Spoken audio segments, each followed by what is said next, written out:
Assalamualaikum warahmatullahi wabarakatuh.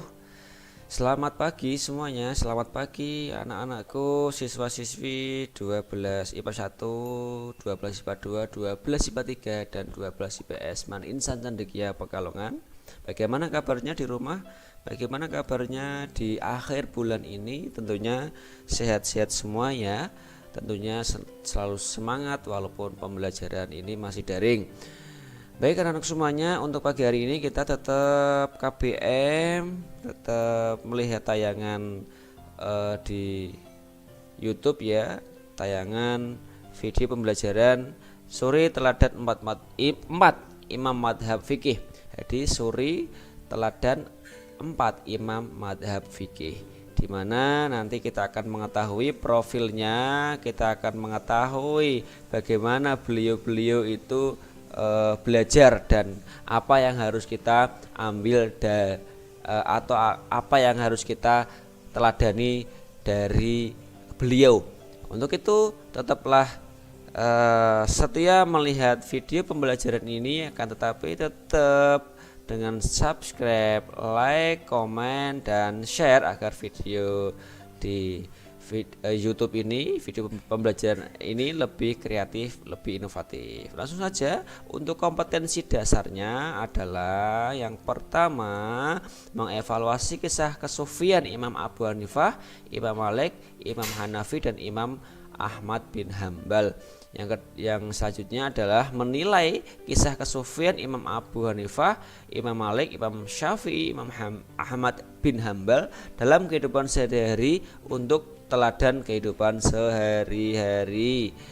Itu KD-nya. Selanjutnya adalah tujuan pembelajarannya. Yang pertama adalah peserta didik berakhlak mulia sebagai teladan dari sifat sofistik dari 4 imam madhab fikih. Yang kedua adalah peserta didik mampu memperjelas kisah-kisah sofistik dari 4 imam madhab fikih. Yang ketiga adalah peserta didik mampu memperjelas kisah-kisah sofistik dari 4 imam madhab fikih. Nah, sama ya. Yang selanjutnya adalah peserta didik mampu mengatasi masalah dengan bersuri teladan pada sikap dan sifat sofistik dari 4 imam madhab fikih. Tujuan pembelajarannya itu jadi imam madhab itu 4 imam madhab fikih ada 4 ya. Yang pertama itu adalah Imam Abu Hanifah atau yang lebih dikenal dengan Imam Hanafi ya. Nu'man bin Thabit bin Marzuban atau Abu Hanifah lahir di kota Kufah pada tahun 80 Hijriah atau 699 Hijriah Masehi, dan wafat di kota Baghdad pada tahun 150 Hijriah atau 767 Masehi. Beliau tumbuh di dalam keluarga yang soleh dan kaya. Ayahnya Sabit merupakan seorang pedagang sutra yang masuk Islam masa pemerintahan Khulafaur Rasyidin. Itu profil dari Imam Abu Hanifah. Selanjutnya adalah Imam Malik bin Anas. Yang sering kita kenal adalah Imam Maliki. Imam Malik bin Anas bin Malik ibnu Amr al-Imam Abu Abdullah al-Humari al-Asobi al-Madani lahir di Madinah pada tahun 93 Hijriah atau 714 Masehi dan wafat pada tahun 1709 Hijriah atau 800 Masehi. Beliau adalah pendiri madhab Maliki yang ahli di bidang fikih dan hadis. Beliau juga merupakan penyusun kitab Al-Muwatta yang menghabiskan waktu 40 tahun dan kitabnya telah diperlihatkan kepada 70 ahli fikih di Madinah. Itu Imam Maliki ya. Selanjutnya adalah Imam Syafi'i atau Abu Abdullah Muhammad bin Idris al-Syafi'i atau Muhammad bin Idris al-Syafi'i atau Imam Syafi'i adalah seorang mufti besar Sunni Islam dan juga pendiri madhab Syafi'i. Beliau lahir pada tahun 150 Hijriah di Gaza, Palestina. Pada tahun yang sama wafat Imam Abu Hanifah, seorang ulama besar Sunni Islam, dan beliau wafat pada malam Jumat menjelang subuh pada terakhir bulan Rajab tahun 204 Hijriah atau tahun 809 Masehi pada usia 52. Nah, itu Imam Syafi'i ya. Selanjutnya adalah ada Imam Ahmad bin Hambal atau Imam Hambali. Imam Ahmad bin Hambal, Ahmad bin Muhammad bin Hambal bin Hilal atau Ahmad bin Hambal lahir di Baghdad pada bulan Rabiul Awal tahun 164 Hijriah. Saat masih kanak-kanak, Imam Ahmad bin Hambal telah ditinggal wafat oleh ayahandanya yang gugur dalam pertempuran melawan Bizantium. Sedangkan kakeknya Hambal adalah seorang gubernur pada masa dinasti Umayyah. Itu untuk profilnya. Yang selanjutnya adalah kita ketahui juga tentang perjalanannya, ya, kehidupannya. Imam Abu Hanifah adalah beliau itu hafal Al-Quran dari kecil ya, hingga di bulan Ramadan bisa menghatamkan berkali-kali. Luar biasa ya, luar biasa sekali. Pada awalnya beliau menganggap belajar agama bukan tujuan utama karena sebagian besar waktunya dihabiskan di pasar. Namun setelah bertemu dengan seorang ulama besar bernama Al-Sya'bi, beliau langsung semangat gitu ya. Karena dulu kalangan Imam Abu Hanifah itu di kalangan berdagang ya. Nah, selanjutnya Imam Abu Hanifah pergi ke Kufah hingga ke Mekah untuk menunaikan ibadah haji. Jumlah gurunya lebih dari 4.000, di antaranya 7 orang dari sahabat Nabi, 93 dari kalangan tabi'in, dan sisanya dari kalangan tabi'at tabi'in. Beliau ulama yang sangat terbuka sekali. Itu Imam Abu Hanifah. Selanjutnya adalah Imam Malik bin Anas. Beliau adalah Imam Malik bin Anas juga imam di antara imam 4 madhab fikih ya. Anas ayah beliau, jadi bapaknya Imam Malik itu Anas ya. Anas ayah beliau merupakan periwayat hadis dan kakeknya adalah ulama di kalangan tabi'in. Imam Malik merupakan pribadi yang tekun. Saat masih kecil, Imam Malik sudah hafal Al-Quran. Lalu beliau beralih menghafal hadis setelah itu. Selain menghafal, Imam Malik juga rajin belajar ilmu fikih. Beliau belajar ilmu fikih kepada Rabi'ah bin Abdurrahman. Terus dengan ketekunan tersebut menjadikan beliau pribadi yang berpengetahuan luas. Ulama besar seperti Imam Abu Hanifah dan Imam Syafi'i pernah menimba ilmu dan belajar kepada beliau. Sebelum beliau wafat, beliau meninggalkan beberapa karya yang dapat dinikmati, yaitu kitab Al-Muwatta dan madhab Maliki. Itu ya, pendiri madhab Maliki, Imam Maliki itu ialah Imam Malik bin Anas ya. Selanjutnya adalah Imam Syafi'i. Ayah Imam Syafi'i meninggal 2 tahun kelahirannya. Setelah 2 tahun kelahirannya, lalu ibunya membawanya ke Mekah. Sejak kecil beliau cepat menghafal syair. Saat usia 20 tahun beliau pergi ke Madinah dan berguru kepada Imam Malik bin Anas pada bidang fikih.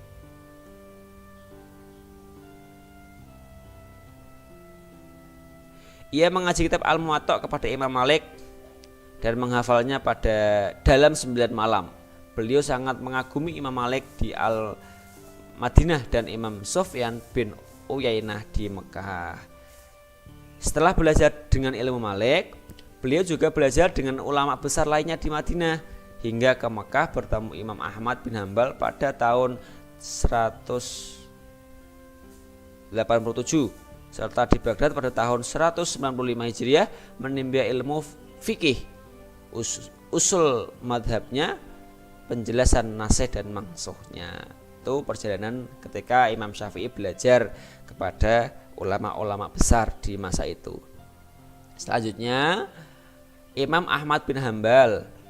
Imam Ahmad bin Hambal atau Imam Ahmad menghafal Al-Quran di usia belia dan mulai mengumpulkan hadis dan mendalami fikih sejak usia 15 tahun. Seperti seusia kalian ya. Sampai umur 19 tahun beliau mencari ilmu di Baghdad. Setelah belajar di Baghdad, beliau berkelana ke banyak daerah seperti Kufah, Basrah, Mekah, Madinah, Yaman, dan Syam guna berguru kepada ulama terkemuka setempat. Ketika Imam Syafi'i tinggal di Baghdad, Imam Ahmad rajin mengikuti halakohnya. Kedalaman ilmu fikih dan hadis menjadikannya unggul di majelis Imam Syafi'i. Imam Ahmad juga berjumpa dengan Imam Syafi'i di dataran Hijaz dan Irak. Itu perjalanan ketika Imam Ahmad bin Hambal mencari ilmu ya. Selanjutnya adalah teladan yang bisa diambil dari biografi 4 imam madhab fikih. Maka ada beberapa yang harus kita teladani, di antaranya yang pertama dari Imam Abu Hanifah. Yang pertama adalah Imam Abu Hanifah, yaitu saling memuji dan berbaik sangka ya. Yang kedua, bersikap terbuka dan mau menerima masukan. Itu yang bisa kita ambil teladannya dari Imam Abu Hanifah. Selanjutnya dari Imam Malik bin Anas. Kisah yang dapat diteladani dari Imam Malik adalah berani berkata tidak tahu kepada penanya. Hal ini penting karena sebagian orang yang berpengetahuan terkadang sulit atau bahkan gengsi untuk mengatakan tidak tahu. Artinya apa? Artinya walaupun kita itu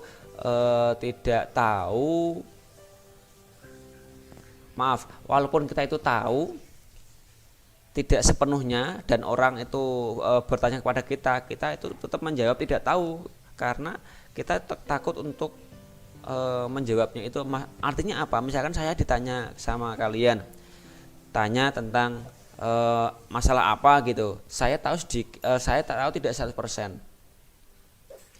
Kamu tanya sama saya, kalian tanya sama saya, tapi saya menjawabnya pada kamu adalah saya tidak tahu. Karena apa? Saya tidak tahu secara persisnya, takut salah ketika nanti takut salah jawaban saya terhadap kalian begitu. Itu maksudnya. Jadi seperti itu, kita jangan sampai membuat statement pernyataan kalau tidak mengetahui secara langsung begitu. Nah, selanjutnya adalah Imam Syafi'i. Imam Syafi'i diantaranya adalah tidak sewenang-wenang meskipun kepada murid. Yang kedua, mendamaikan perselisihan. Itu teladan yang bisa diambil dari Imam Syafi'i dari kisah yang kita baca tadi. Selanjutnya adalah Imam Ahmad bin Hambal. Itu yang bisa kita ambil teladannya adalah kegigihannya di dalam mencari ilmu. Artinya apa? Ia tidak akan berhenti mencari ilmu hingga ajal menemuinya. Jadi Imam Ahmad bin Hambal itu memang sangat tekun sekali dalam mencari ilmu itu. Nah, itu yang juga kita teladani dan yang harus kita ambil teladannya.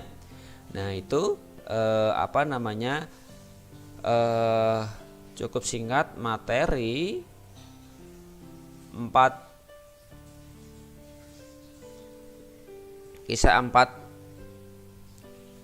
imam madhab fikih ya yang bisa saya sampaikan, dan lebih singkat sekali. Tadi dari profil beliau, terus dari perjalanan mencari ilmu, terus setelah itu teladan yang bisa kita ambil gitu. Nah, itu ulama fikih ya, ulama fikih, madhab fikih yang sering kita kenal dengan Imam Maliki, Imam Hambali, Imam Syafi'i, dan Imam Hanafi. Nah, itu 4 ulama fikih yang kita pedomani sampai sekarang gitu. Nah, mungkin itu saja dari saya. Kurang lebihnya jikalau ada kekurangan mohon maaf. Nah, kita diskusi, kita silahkan bertanya kalau di WA group ya, silahkan bertanya di WA group. Nanti di antara kalian akan saya tunjuk untuk menjawab dari teman itu. Setelah itu nanti saya perjelas di waktu kemudian, artinya saya perjelas setelah kalian ada jawaban seperti itu.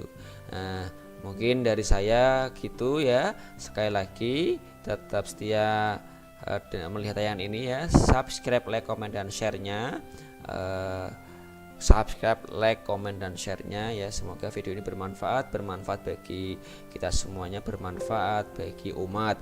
Mungkin itu saja dari saya. Tetap semangat, tetap semangat, tetap semangat. Madrasah hebat bermartabat. Kurang lebihnya mohon maaf. Assalamualaikum warahmatullahi wabarakatuh.